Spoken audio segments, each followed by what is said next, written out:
concretamente es la acumulación originaria de capital, el desarrollo oligárquico dependiente y la lucha de clases. Esos tres capítulos entrarían en el examen, ¿sí? Y simultáneamente entrarían los videos que acompañan a cada una de estas lecturas, ¿no? O sea, está la masacre de los Selknam, está la conquista del desierto en el caso de Argentina, está el video sobre la Revolución Mexicana, ¿sí? El video sobre la masacre de Santa María de Iquique, ¿sí? Y también hay un pasaje que es una lectura, en realidad son como unas 7 páginas, que está especificado aquí en la lectura de 100 años de soledad de García Márquez, donde se hace una descripción de lo que fue la masacre de las bananeras, Colombia, ¿sí? En realidad con estos videos, bueno, también en el caso del desarrollo oligárquico dependiente me tienen que ver claramente Bananas y Repúblicas, ¿sí? Tiene que verme Bananas y Repúblicas, y también tiene que verse en el caso de los videos el modelo exportador, ¿no? En el caso de la Argentina. Es decir, si se dan cuenta hay una buena cantidad de videos de donde van a salir las preguntas, son documentales históricos, es un muy buen material.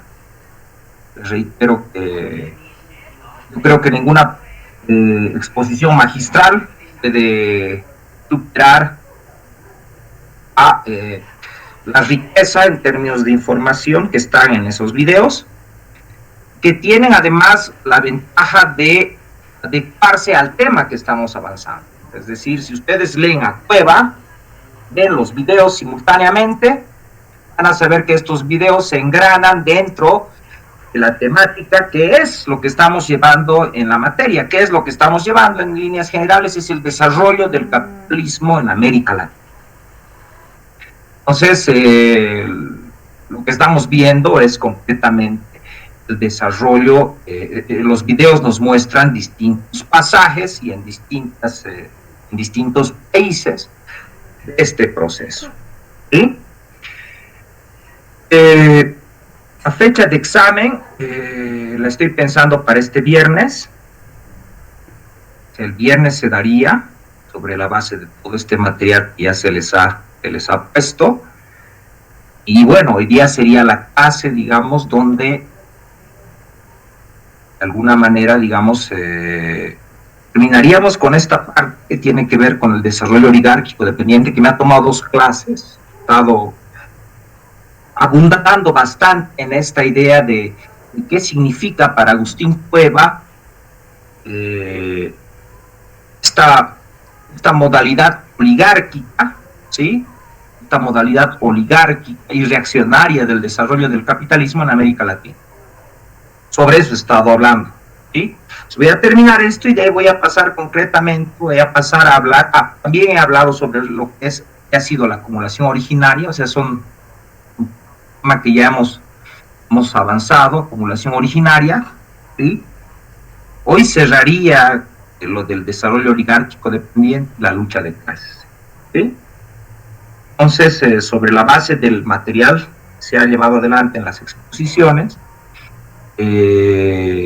sobre lo que tienen que ir preparando también un cuaderno. Ustedes saben que han tenido que ir preparando un cuaderno de apuntes, también va a tener una nota. Estos cuadernos de apuntes yo los voy a evaluar al final del semestre y van a valer 10 puntos, ¿no? O sea, es decir, van a valer 10 puntos. Entonces lo que yo voy a hacer es 10 para cada parcial. Entonces me van a entregar al final y esos 10 puntos yo les voy a asignar ciertamente a la nota respectiva de cada parcial, que en total son 3. ¿Sí? Bueno, no sé si sobre esto, antes de pasar, digamos, ya al tema de exposición, concretamente, ¿tienen alguna duda, alguna pregunta?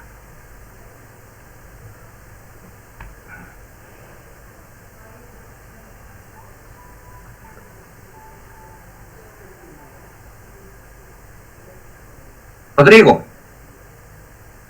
No sé si no escuché, pero ya se puso día para el examen del primer parcial. Sí, sí, el viernes. El viernes, justo eso acabo de decir hace un rato, el viernes. El viernes sería el primer parcial.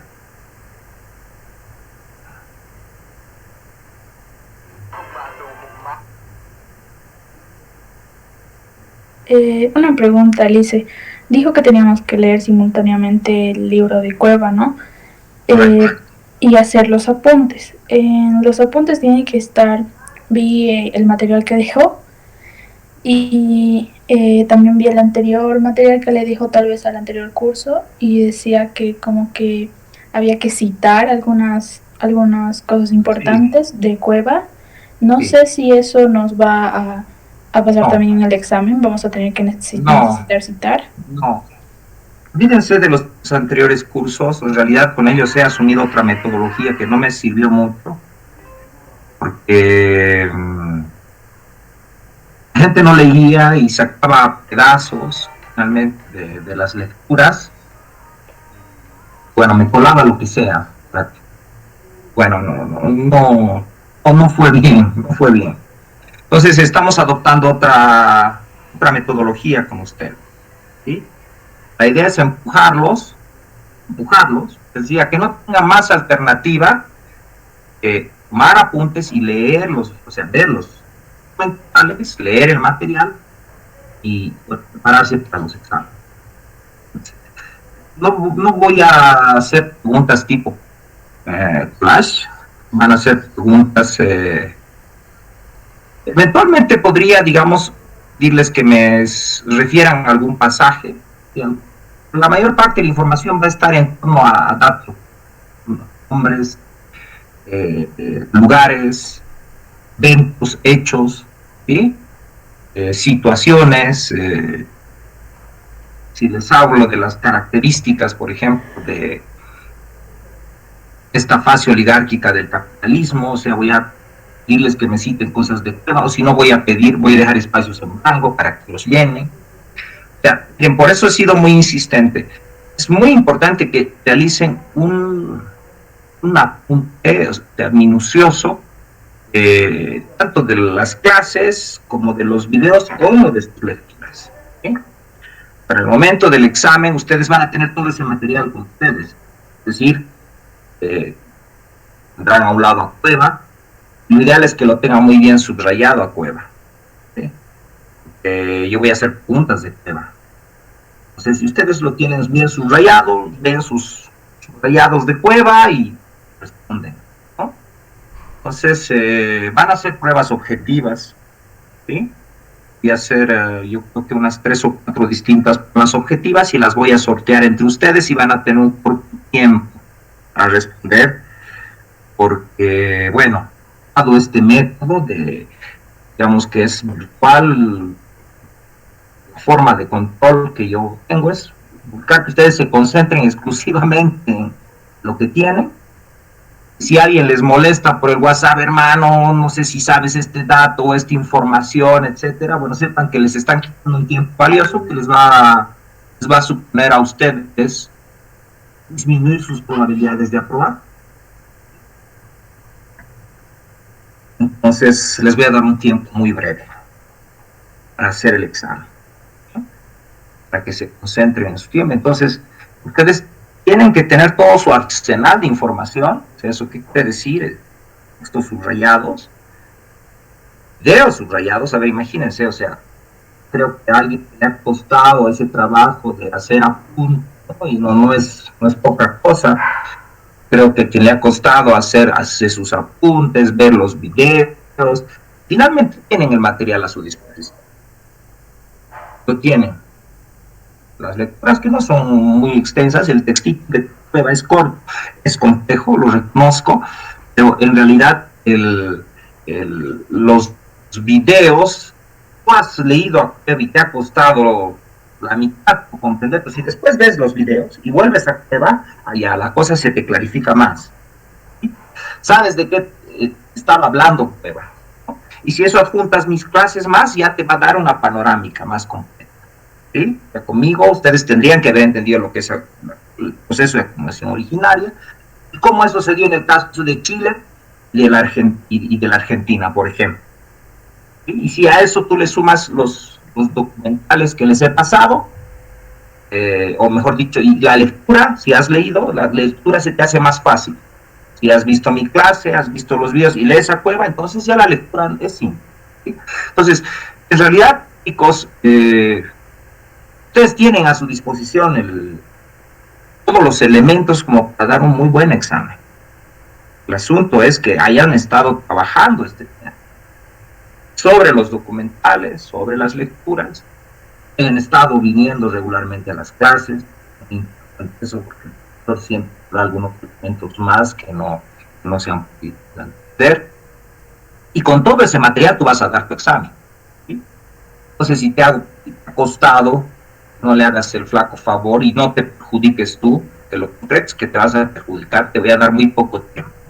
Si tú te ha costado hacer eso que has hecho y hay alguien que de modo fácil te está diciendo, hermano, y esta, o sea, que te pongas a concentrar en una pregunta que probablemente no sea la que esté en tu examen, es probable que, o sea, yo les estoy diciendo, voy a hacer 4 distintos tipos de examen. Entonces, hasta que te concentres en la respuesta para el más, tú vas a perder. Entonces, lo que les recomiendo a todos, chicos, es que se esfuercen, o sea, bueno, no es esfuerzo, les estoy pasando peliculitas bonitas, documentales muy buenos, o sea, es entretenida la historia. Ustedes agarran, vean, tomen apuntes, o sea, es interesante, es más bonito que escuchar a un señor ahí hablando de modo reiterativo un tema, ¿no? O sea, yo pienso que la tiene la historia bien entretenida, solamente se les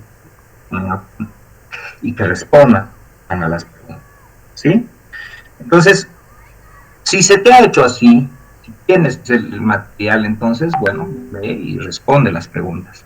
Entonces, lo que les quiero decir, chicos, es que todo depende de ustedes. En realidad es uno el que busca aprender, el que esté interesado en aprender. Ustedes son ahora más que nunca, más que antes, en esto de la pandemia. En realidad, el que quiere aprender, aprende. Nosotros en esta situación somos fundamentalmente facilitadores. ¿Sí? Marina. Sí. Sí, gracias por responder. Una pregunta más. ¿Sí? ¿Tienes una pregunta más? Sí. El examen entonces va a ser con la ayuda de los apuntes, ya que vamos a tener poco tiempo, dijo. Claro, obviamente, es obvio que tienes que tener tus apuntes para el examen. Ah, ya. Está bien, gracias. Sí.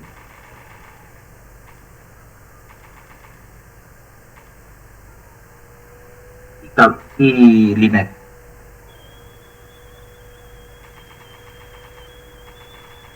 Linet.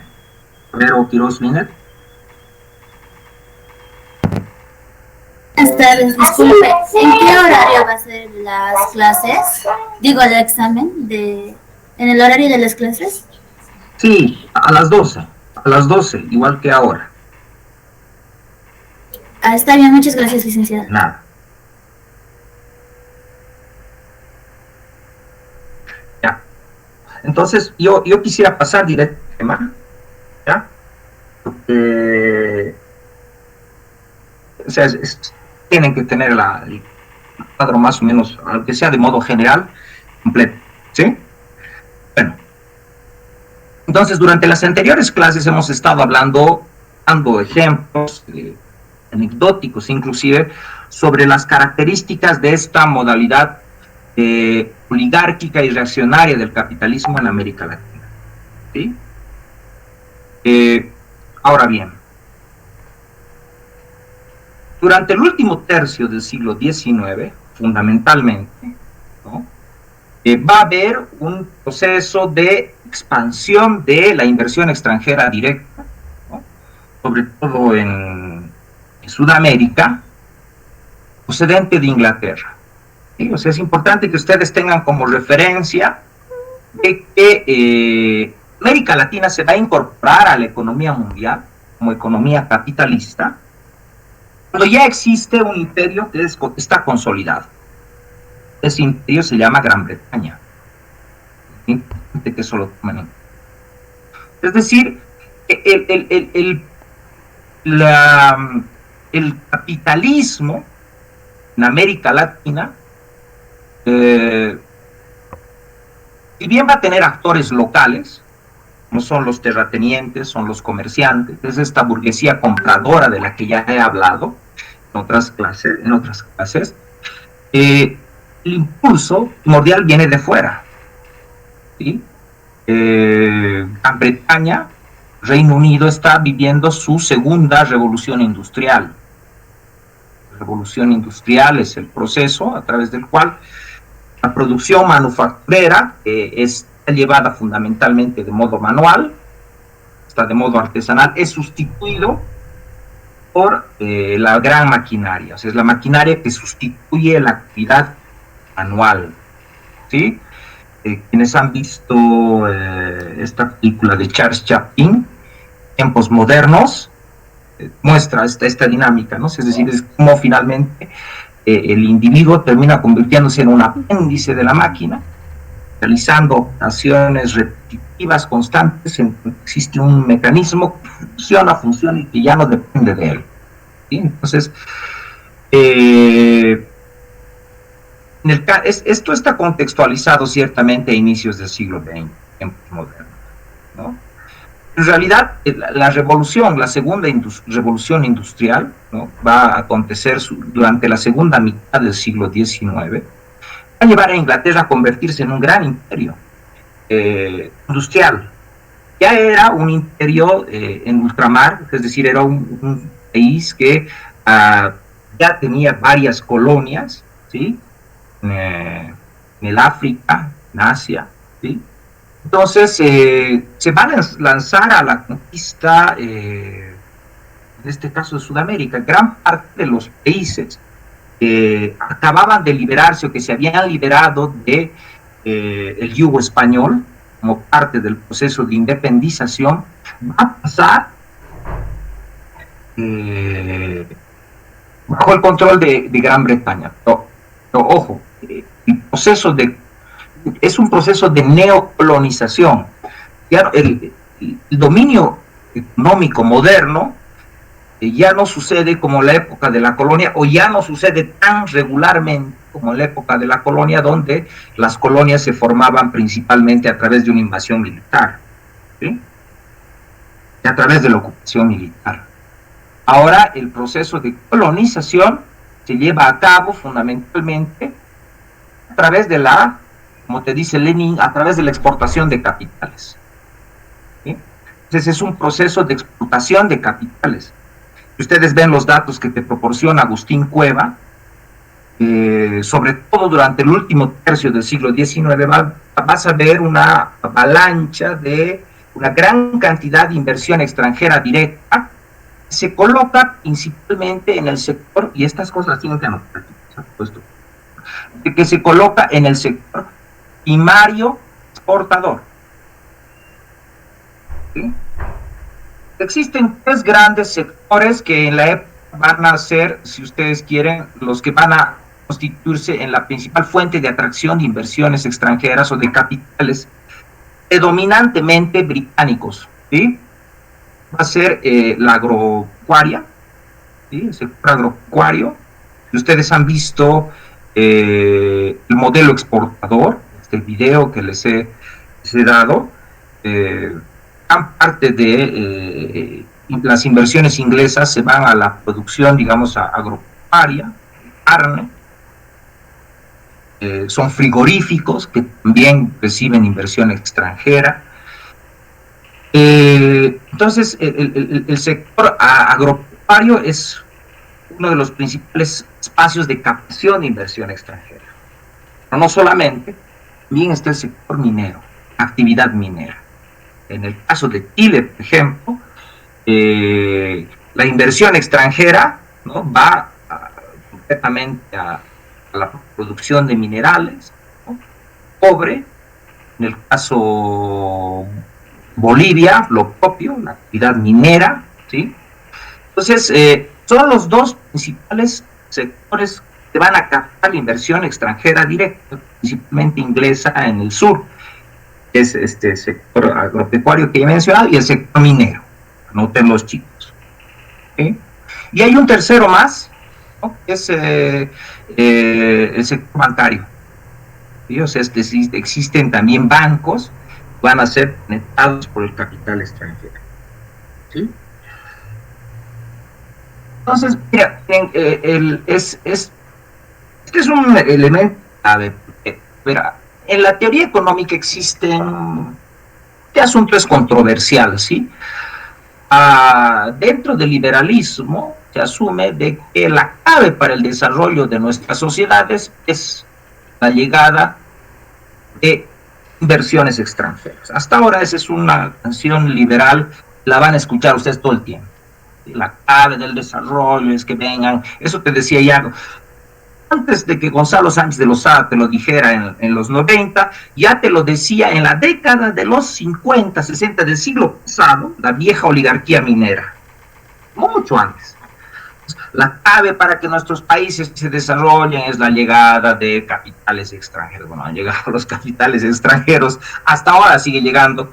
Evo Morales hace poco decía, justamente, hace algún tiempo decía, ¿no?, que las empresas extranjeras son nuestras socias, no patronas, igual, bienvenido el capital extranjero. Bueno, ahora no salimos del atraso, de la mano de esa fórmula, entre comillas, mágica, que es abrir las puertas del país al capital extranjero.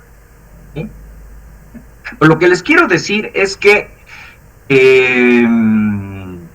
durante el último tercio del siglo XIX, o sea, es esta primera fase, digamos, expansiva del capitalismo en América Latina, a través de las inversiones. Entonces, estos procesos deben de entenderse como procesos, te dice Lenin, de neocolonización del espacio económico. Finalmente, ¿qué es lo que hace el inversor extranjero? Es compra activos en tu país, ¿sí? Adquiere medios de producción, empieza a subordinar fuerza de trabajo, explota tus recursos, ¿sí? Es decir, entonces, son procesos de neocolonización. Eso que el liberalismo te presenta como la clave del desarrollo, que nos están viniendo a ayudar capitales extranjeros, bueno, está bien para quien crea en los cuentos de hadas. En los reales, lo que eso significa fundamentalmente es que empresarios extranjeros están viniendo a enriquecerse explotando tu fuerza de trabajo y aprovechando los recursos naturales de tu país. ¿Sí?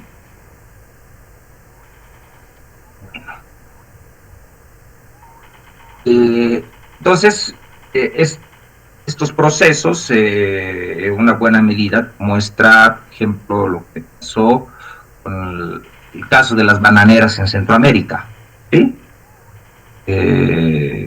Como, digamos, una transnacional, la United Fruit Company, ¿sí?, se va a convertir, digamos, en un poder clave la producción y exportación de banano, completamente.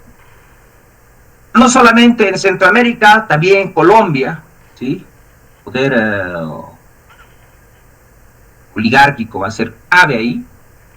Uno de esos episodios, por ejemplo, va a ser la masacre a inicios del siglo XX, va a perpetrarse en Colombia, donde trabajadores que estaban pidiendo básicamente incremento salarial van a ser masacrados.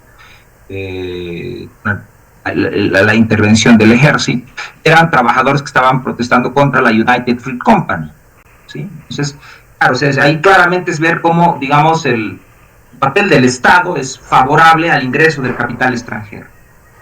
O sea, esto nos permite entender a cabalidad esto que el mismo Cueva te dice, es decir, que el desarrollo de estas burguesías no eran burguesías nacionales, ¿sí? Es decir, no. En América Latina no hubo eso, no se formó eso. Eran burguesías fundamentalmente tenían sus intereses, un pie hacia afuera y otro hacia adentro. A ver, aquí dos preguntas, uno es Linet y otro es Rodrigo. Sí. No, Rodrigo entonces, Rodrigo. Entonces, licenciado, con la presión de la burguesía y los capitales extranjeros, a causa de eso se forma también la lucha de clases, digamos. Vamos a llegar a eso. Sí, ese es uno de los episodios claves del surgimiento de la lucha de clases, de la lucha de clases moderna, podríamos decir. ¿Sí? En tanto se van a ir formando ciertamente nuevos contingentes de trabajadores, obreros asalariados. Sí, está bien. Pero no es que haya surgido recién. En realidad, antes de que surja esta moderna lucha de clases, la moderna lucha de clases, la que ustedes la ven, ¿no? Por ejemplo, el día, es lo que se conmemora el 1 de mayo, es el Día Internacional de los Trabajadores, ¿no? La masacre de Chicago, ¿no? Concretamente, donde los obreros estaban luchando por la reducción de la jornada de trabajo, las 8 horas, la muerte de estos dos dirigentes anarquistas, Sacco y Vanzetti. Eso es lo que se ha conmemorado hace pocos días. O sea, esos son los símbolos de la lucha de clases moderna, ¿sí? Pero, claro, cuando uno ve antes de eso, igual nuestras tierras, la lucha, por ejemplo, de los esclavos contra sus patrones cafetaleros o de cacao, era también una lucha de clases, ¿sí? Pero era la lucha de clases moderna, ¿sí? Capitalista. No es que surgió recién la lucha de clases con la inversión del capital, introducción del capital extranjero, surgió la lucha de clases moderna. ¿Ah?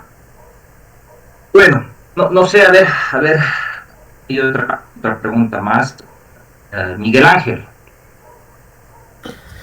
Sí, licenciado, mi duda iba respecto a cuán vinculada estaba la corrupción a los capitales extranjeros que entraban. Si la corrupción no se hubiera aplicado la corrupción, esos capitales extranjeros hubieran logrado lo que lograron, o actualmente, por ejemplo, respecto a la inversión de capitales extranjeros, ¿estaría correcto admitir a los capitales extranjeros, pero bajo una regulación más justa, si se podría decir así, sin corrupción?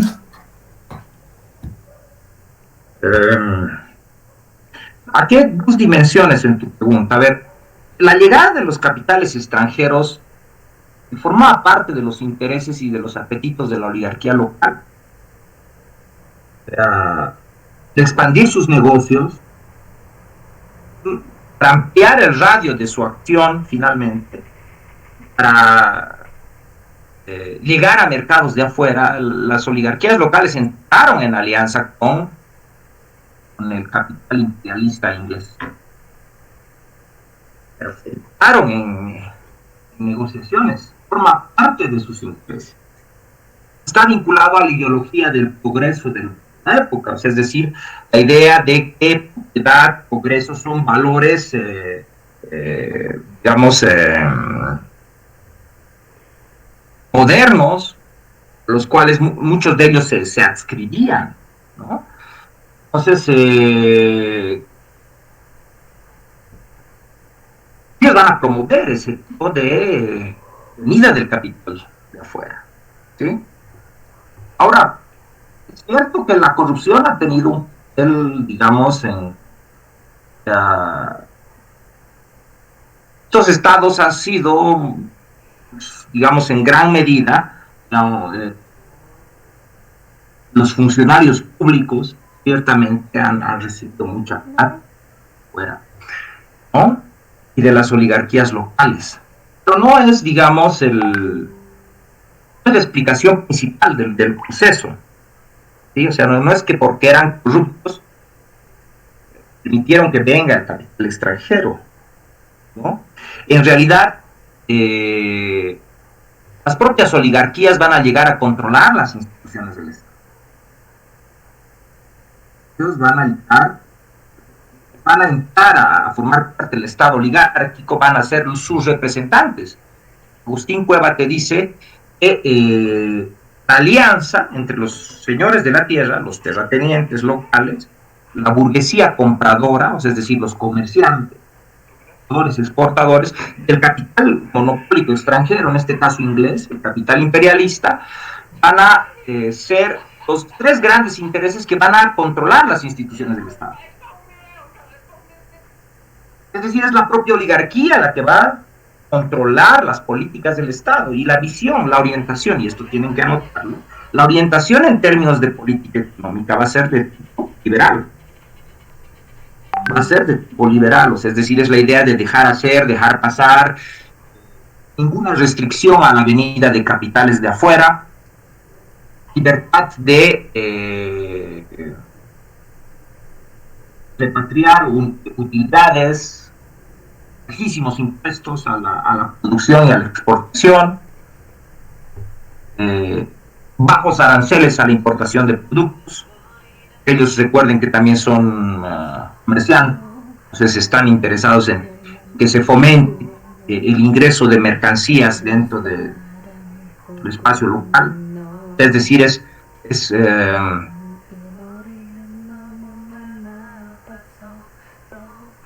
¿qué tiene una visión, si ustedes quieren, tan extranjerizante estos sectores? O extranjera, hay una palabra que acuña René Zabaleta Mercado que a mí me gusta, él habla de xenofilia. Xenofilia quiere decir amor a lo extranjero, admiración por todo lo que es extranjero, todo lo que viene de fuera. Eso tiene una buena medida una explicación económica y está ligada justamente al hecho de que esta naciente burguesía ve la clave de su progreso, de su propio desarrollo, en esta alianza con el capital extranjero. Entonces, más que por la corrupción, no es que no haya, pero más que por la corrupción, el factor explicativo se refiere a los intereses económicos de esta oligarquía, que ve justamente una gran coincidencia entre lo que ella busca y lo que buscaban los capitalistas extranjeros. ¿Sí? Entonces, capitalismo, estimado Acero, Miguel Ángel Acero, tiene como naturaleza básica esta política colonizadora. Tiene un fundamento el capitalismo. El capitalismo se basa en la propiedad privada, los medios de producción, en la explotación de fuerza de trabajo asalariado. Entonces, en su propia naturaleza, tiene este carácter colonizador, expoliador. ¿Sí? Hasta ahora. Hablar, digamos, de un capitalismo, en este caso, benefactor, benéfico, es una quimera. En la realidad, por eso ustedes tienen que aprender historia. A que no les cuenten el cuento. Que ya llevamos más de siglo y medio de historia capitalista en América Latina. Ya podemos saber qué es lo que ha sido el capitalismo en la historia de América Latina. Hasta ahora es capitalismo. No hay ninguna sociedad que, entre comillas, pueda llamar socialista, pero hay políticos que se autodenominan socialistas, pero el capitalismo impera en todo nuestro país. ¿Sí? Y a lo largo de esa historia, lo que ha sucedido es que principalmente los estados han servido a los dueños del dinero, principalmente. Lo que estamos viendo ahora es cómo justamente el Estado, a través de esta política de promoción de capitales extranjeros, durante el último tercio del siglo XIX, lo que va a hacer justamente es propiciar el establecimiento de negocios entre terratenientes, comerciantes y sobre todo capitales chilenos e ingleses, ingleses en América del Sur, norteamericanos en Centroamérica, que es el caso que ustedes han visto con el caso de la United Fruit Company, porque lo que hay que indicar también es que en esta época Estados Unidos ya se está perfilando como una potencia económica, como lo hoy es China, digamos, ¿no? Estados Unidos ya está en competencia con Inglaterra. ¿Sí? En Centroamérica está Centroamérica durante la década de los 90, entre la década de los 80 del siglo XIX y la primera década del siglo XX, es decir, entre los años 1880 y después el año 1910, en ese lapso, en esos 30 años, Estados Unidos va a liderizar, impulsar golpes de Estado, va a hacer ocupaciones directas, territorios directamente, va a propiciar, va a ir formando gobiernos títeres, sobre todo en Centroamérica, ¿sí? Entonces ya se está perfilando como una nueva potencia. A fines del siglo XIX ya va a estar su producción, digamos, industrial, ya de estar disputándole prácticamente a la producción inglesa. Después le va a sobrepasar, Inglaterra va a entrar en crisis. La Primera y sobre todo de la Segunda Guerra Mundial, Estados Unidos va a surgir como la nueva potencia del mundo, ¿sí? Ahora la situación es otra. Ahora, por ejemplo, hay una disputa entre la China, que es la nueva potencia emergente, los Estados Unidos. Las historias de nuestros continentes no pueden comprenderse si no es a la luz de esta voracidad, estos grandes imperios por apropiación de materias primas, por el control de los recursos, por la explotación de la fuerza de trabajo de los países. ¿Sí? Entonces, esa es la realidad. O sea, una buena medida, ¿no? No sé si hay alguna otra pregunta. Bueno, seguiré. Entonces, les estaba diciendo, volviendo a esta cuestión, pues, es decir, va a haber un proceso de neocolonización, ¿sí?, del espacio, colonización, porque no es la colonia española, ¿sí? Un nuevo tipo de colonialismo que Lenin le llama imperialismo, uno de cuyos rasgos específicos es la exportación de capitales. El capitalismo no requiere instalar un ejército en tu territorio para colonizarlo. Le basta con convertirse en el socio principal, los principales negocios. Entonces, ¿cuáles son las dos principales actividades que en la época van a pasar a convertirse en el motor del desarrollo del capitalismo en América Latina? Esos dos: minería, industria agropecuaria. Es a través de la actividad primaria exportadora que nuestras economías se van a articular con el mundo. Se van a articular. ¿Quiénes son los principales intermediarios de esta articulación? Uno, Inglaterra, y dos, Estados Unidos. Entonces aquí es que se va a formar esto que se llama la relación centro-periferia. Es decir, es cómo se va formando, se constituyen nuevos centros económicos. En este caso, Inglaterra, Estados Unidos son centros económicos. Nuestros países se constituyen en sus satélites. Es como esta figura de Saturno y sus anillos, ¿no ves? O el centro de la ciudad y la periferia, ¿no? Pues eso, es decir, existen determinados centros económicos, no te esto es bien importante. En América Latina son centros económicos, estos países son centros económicos, Inglaterra, Estados Unidos, y al igual que otras naciones en otros continentes, los países latinoamericanos los vamos a convertir en satélites. En esta primera etapa, principalmente, fuente de fuerza de trabajo barata, ¿sí?, y exportadores de materias primas.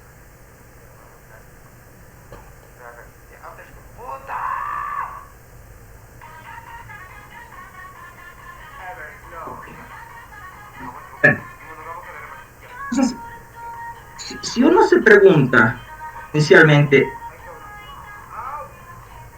¿por qué ellos se desarrollaron más y nosotros menos? Es una cuestión, o sea, ¿por qué los países centrales se desarrollaron más y nuestras naciones menos?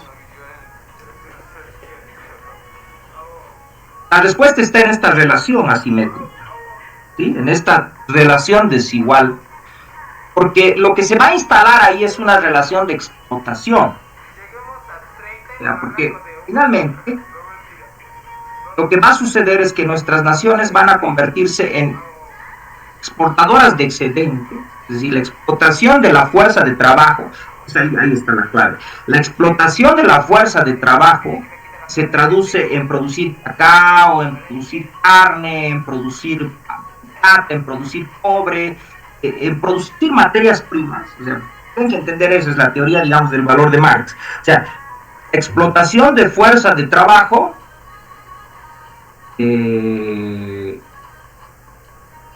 carga esas mercancías de valor. En realidad esas materias primas valen porque tienen en sus entrañas, para decirlo metafóricamente, no tienen entrañas, ¿vale? Pero esas mercancías valen, ¿no? Porque tienen valor porque existe ahí fuerza de trabajo que se ha desgastado, existe trabajo y eso es lo que se exporta. Y ahí es donde se lleva el excedente que al ser vendido en el mercado extranjero se traduce en ganancias para capitalistas extranjeros, principalmente, aunque no únicamente, que lo que aquí en nuestras sociedades se van a formar son oligarquías, ¿sí? Sectores minoritarios que también captan parte de ese excedente, pero los que se llevan la mayor parte de la torta finalmente son los capitalistas extranjeros, ¿sí? Entonces es esta relación asimétrica lo que explica nuestro rezago relativo, ¿sí?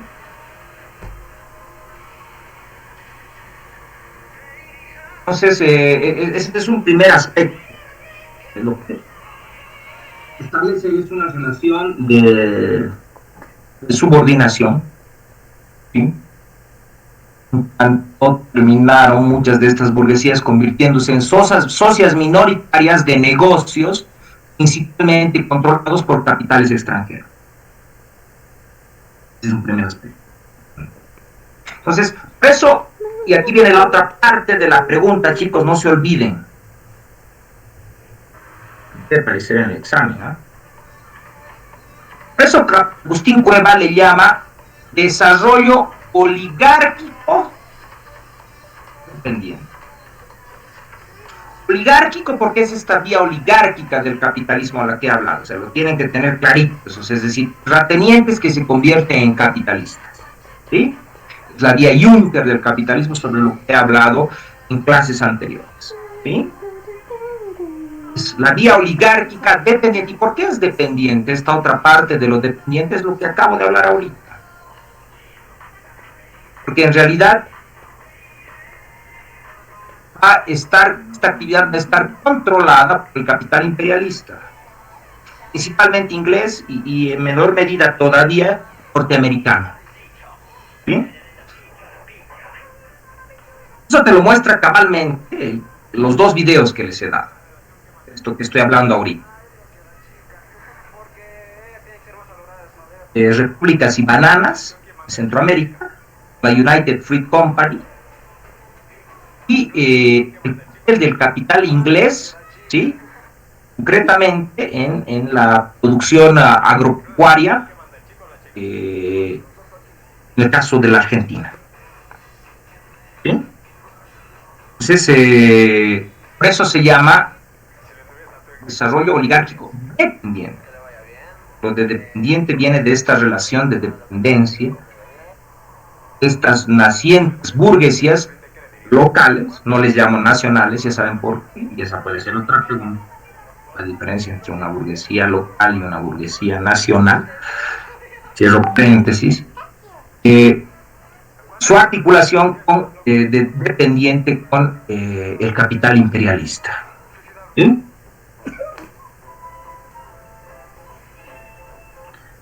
Entonces ahí viene esto del desarrollo oligárquico dependiente.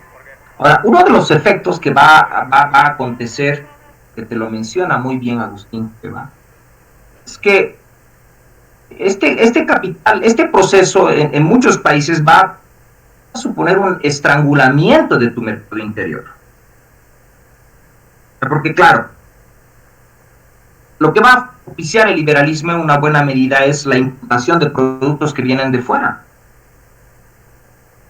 Entonces eso lo que hace es estrangular tu mercado interior en beneficio del capital extranjero imperialista, porque claro, que lo que sucede es que tu espacio económico se convierte en uno de los espacios donde las empresas inglesas venden sus mercancías.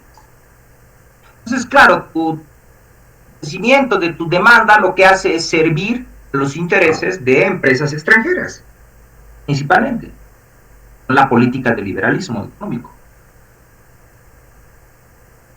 El espacio económico se convierte en un espacio que es penetrado por las mercancías que vienen de fuera. Y a eso le sirve, claro, la burguesía compradora, un actor sobre el que hemos hablado, esta burguesía compradora comercial, que son importadores. ¿Qué pasa si tú le metes impuestos a un importador? Pues le estás arruinando su negocio, ¿no ves? Su negocio es vender barato allá o comprar barato allá y venderte aquí, no tan caro porque si no a nadie le compra, pero y si te vende caro, pues que es esa diferencia para él, no para el Estado, ¿no ves? Entonces, el liberalismo económico se presenta usualmente a través de un ropaje de que es el mercado es el mejor asignador de los recursos. Esto del mercado en realidad es un cuento de hadas, no es que hay un mercado en abstracto. Lo que sucede finalmente es que con ese discurso lo que ellos logran es que sean los capitalistas los que asignen finalmente los recursos, los grandes capitalistas. Claro, se llevan ellos la mayor parte. Entonces, bajo esta máscara de que el mercado en realidad no es el mercado, terminan siendo los grandes empresarios los que terminan, digamos, actuando a favor de su beneficio, principalmente. Entonces les decía, o sea que el liberalismo económico va a ser, digamos, la política económica predominante durante este periodo. Va a durar hasta, podríamos establecer un hito, ¿sí? Hasta la década de los 30, ¿sí? Del siglo XX, ¿no? En 1936 van a empezar a llevarse procesos de nacionalización, por ejemplo, en México, ¿sí? Van a surgir gobiernos populistas. La crisis del 29, concretamente va a ser una crisis que va a sacudir a todo el mundo, va a sacudir también a las empresas extranjeras que están actuando en América Latina, ¿sí? Bueno, sobre eso vamos a hablar después. Pero durante todo ese periodo, ¿sí? Lo que imperó durante esos 50, 60 años, 50 años más o menos en promedio, ser una orientación de política económica liberal, predominantemente, ¿sí? Es favorable a este modelo agroexportador, que es del que te ha hablado les habla el video del canal Encuentro, que es bastante favorable a actividades como este señor Cooper Kitt, ¿no? Que es el de la United Fruit Company, ¿no? Bueno, ese es, digamos, uno de los rasgos que va a tener este proceso, o sea, estrangular tu mercado interior. Y eso, en una buena medida, va a dificultar en muchos países la formación de burguesías nacionales, ¿no?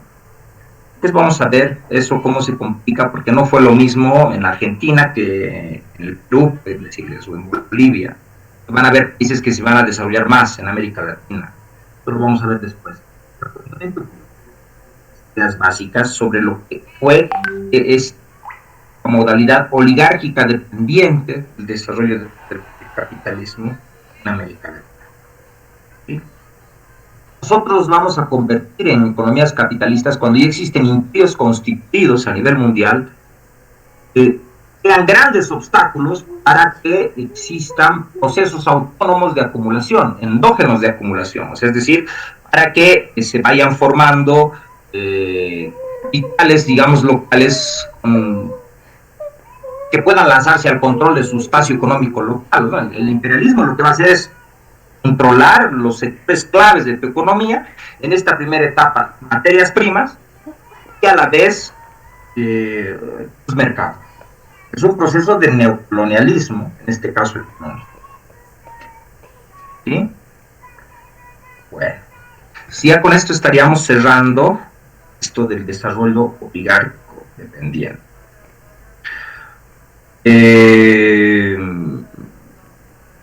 Vamos a hablar ahora un poco sobre esto de la lucha de clases. Esto que nos queda. Es importante indicar que estas características del desarrollo del capitalismo, ¿sí?, van a plantear como un conjunto de problemas irresueltos, ¿sí?, se llama la cuestión nacional. ¿Qué es esto de la cuestión nacional?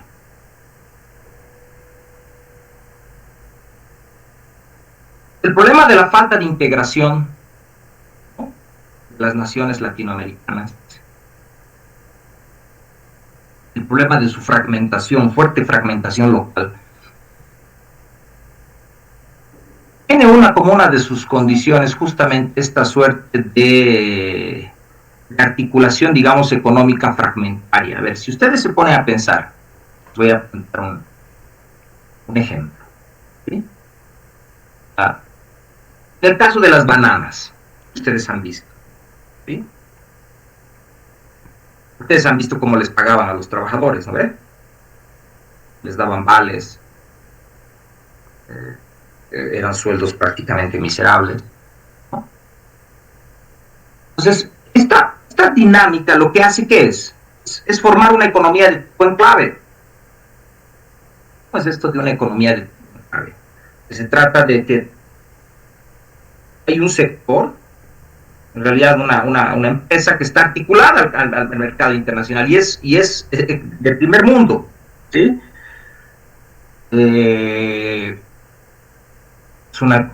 Digamos, es una empresa exportadora, pero está desarticulado, esa actividad está desarticulada del espacio económico local. Si no genera dinamismos ni efectos transformadores dentro de tu espacio económico local.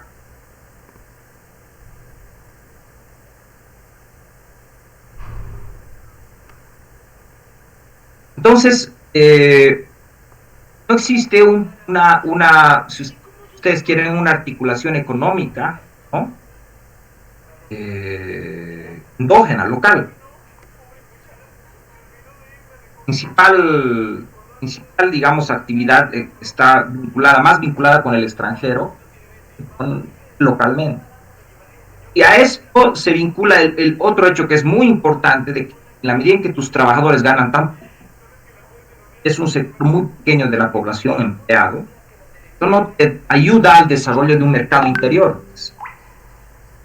¿no?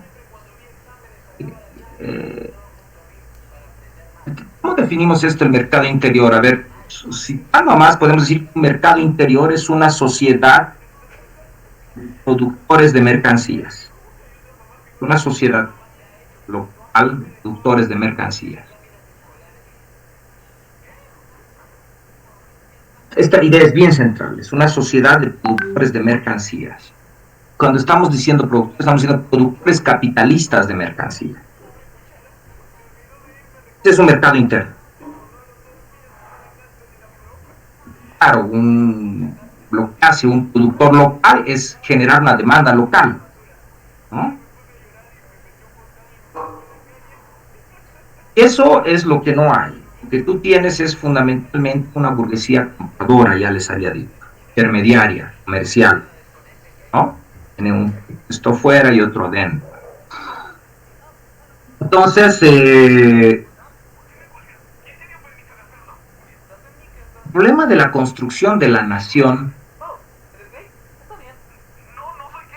frente a lo que se va a denominar, sobre todo inicios del siglo XX, van a empezar a surgir movimientos, ¿sí? Una orientación nacionalista, que van a plantear la profunda necesidad de retomar el control, ¿no?, de los recursos naturales, ¿no?, frente a esta voracidad de las empresas extranjeras. Entonces, el gran enemigo, en la propia cultura política está muy centrado, va a ser esto que se va a llamar la oligarquía. ¿Sí?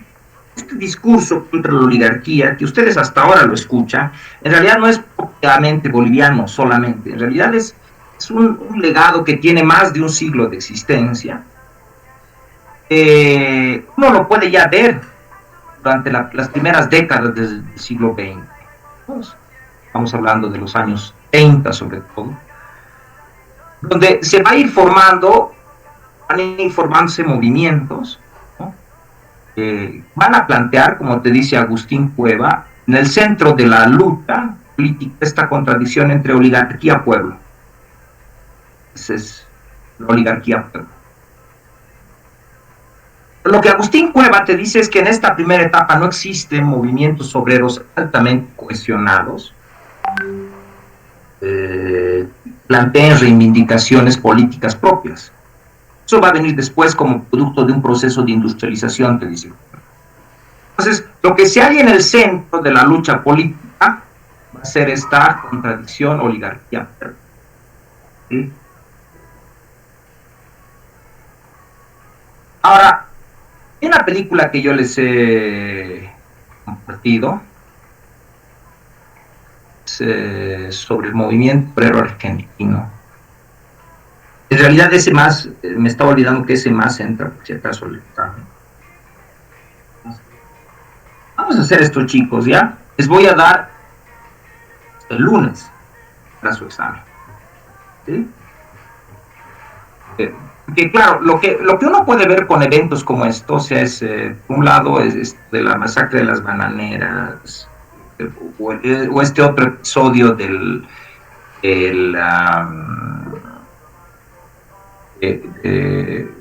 conflicto, digamos, que se va a vivir también a inicios del siglo XX en la Argentina, ¿no?, los grandes propietarios, ¿no?, ganaderos, que va a derivar también en una masacre, ¿no? O sea, son episodios que te van mostrando cómo está surgiendo esta nueva lucha de clases, ¿sí?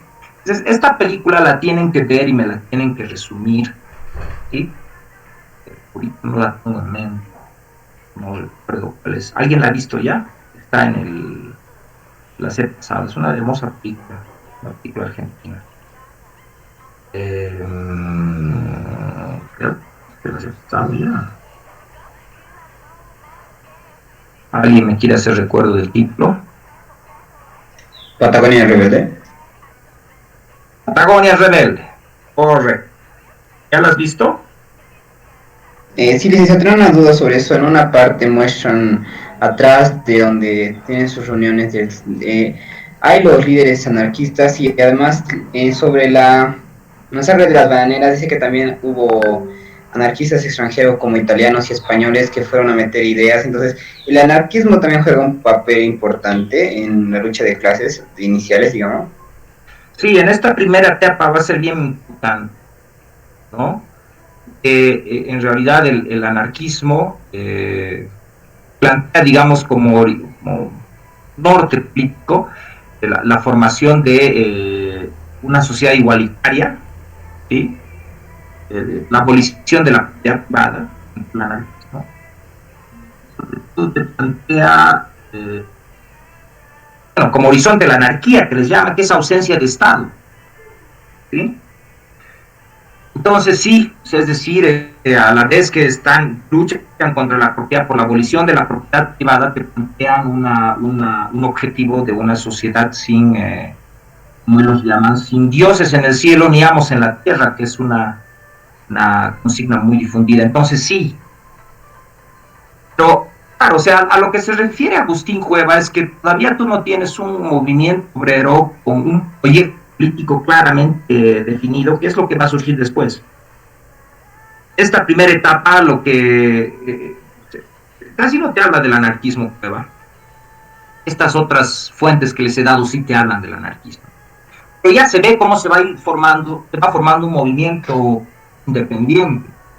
El asunto es que en el caso de Analiza Cueva, gran parte del movimiento obrero está, si ustedes quieren, influenciado por el nacionalismo como ideología política.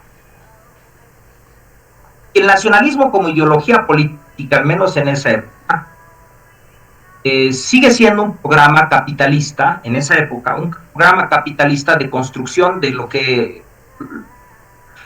distintos partidos, sobre todo movilizados por la clase media, van a llamar la construcción de la nación. Ellos, frente digamos, al control extranjero de tus propios recursos naturales, frente al dominio, si ustedes quieren, de los grandes intereses, ellos van a exigir la construcción de naciones autónomas e independientes. ¿Sí?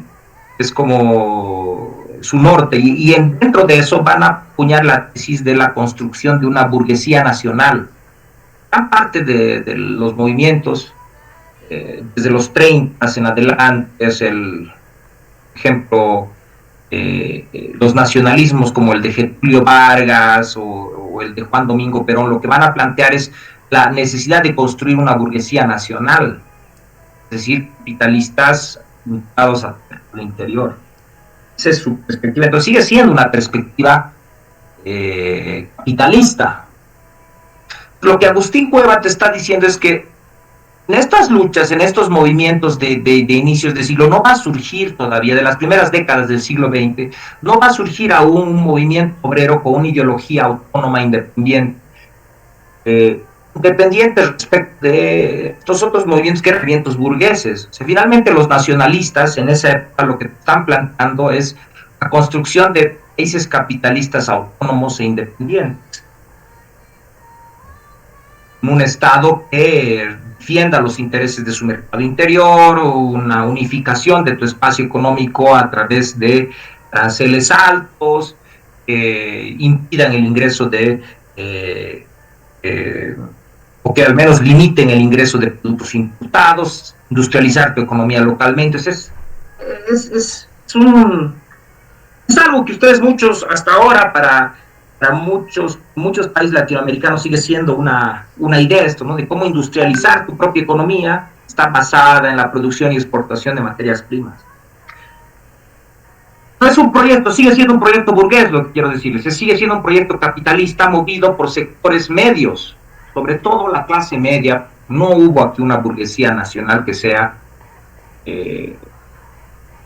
la mayor parte de los países, ¿sí? En el caso de la Argentina va a surgir una burguesía de expresión local, digamos, llamar de expresión nacional de alguna manera, o en el caso del Brasil, ¿sí? Van a surgir lo que va a marcar de alguna manera ciertos rasgos en el peronismo, por ejemplo, o en el varguismo, el caso del Brasil, van a darle una tónica particular. Sobre eso vamos a hablar después. Pero igual, o sea, lo que quiero que ustedes queden en claro es que cuando se habla de estos movimientos que van a surgir movimientos obreros, movimientos campesinos que van a empezar a exigir sobre todo la recuperación de la tierra, ¿sí? Uno de esos hitos principales es, claro, la Revolución Mexicana, ¿no? Que empieza en 1910, va a plantear claramente eso, o sea, es la exigencia de que la tierra es para quien la trabaja, o sea, es decir, y que va a ser una consigna poderosa que no solamente va a quedarse en México, va a tener una influencia en toda América Latina, ¿no? Y va a ser dos consignas básicas que van a movilizar en la época, que son dos, o sea, es tierras al indio y minas al Estado. Aquí en Bolivia eso lo va a plantear Tristan Marov: tierras al indio, minas al Estado. Y claro, las tierras estaban en manos de quién, de grandes terratenientes. Las minas estaban en manos de compañías extranjeras y de empresarios, digamos, locales articulados en empresas extranjeras. Entonces, eso Agustín Cueva te dice, en realidad la contradicción principal va a ser de tipo populista, es un poco, son populismos latinoamericanos que te plantean esta tesis de la alianza de las clases, la unión de las distintas clases, y el movimiento obrero va a estar predominantemente capturado, por decirlo así de alguna manera, dentro de estas reivindicaciones. Es decir, no va a formarse como un movimiento autónomo e independiente que luche por sus propios intereses y sus propias banderas de clase. O sea, sigue, si ustedes quieren, empujando el carro de otras fracciones de la burguesía. ¿Sí? Está yendo a furgón de cola, si ustedes quieren, o empujando el carro de otros sectores que están buscando, si ustedes quieren, construir esto que en la época se llamó una burguesía nacional. ¿Sí? Pero bueno, o sea, a mí lo que me interesa de estos videos que les he dado, de la Patagonia Rebelde concretamente, es eso, o sea, es decir, es como ustedes vayan viendo cómo se va formando igual, se va a ir formando un movimiento obrero, autónomo, con sus primeros elementos ideológicos, ¿no? Que en esta época sí es el anarquismo, ¿no? Entonces, miren, introducimos esto más de la Patagonia Rebelde, que muestra justamente rasgos de esta lucha de clases, muy importante. Tienen que ver lo de la Revolución Mexicana, es otro importante. Está lo de la masacre de las bananeras, ¿no? Eso, chicos. Entonces, el examen no sería este viernes, sería el lunes siguiente, de aquí a una semana. Les estoy dando un buen margen de tiempo, ¿eh? Para que me vean estos videos, tomen apuntes, para dar un buen examen. Bueno, en eso quedaríamos si no tienen ninguna pregunta más. Con la lucha de clases más es, profe, el examen. Sí, hasta la lucha de clases, José Alejandro, hasta ahí es. Esto es, a ver, les voy a decir, lo he abierto, no lo he abierto. Sí, está especificado, les he enviado un mensaje, ahí está, ¿no? Y el último, tienen que ver la Patagonia Rebelde, tienen que ver esto de la masacre de las bananeras, es un fragmento de la novela de Gabriel García Márquez. No es todo el libro, por si acaso, son unas páginas que están marcadas ahí en la indicación. No tienen que leer todo el libro, están ahí especificadas las páginas, de qué página. ¿Tienen alguna duda más, chicos?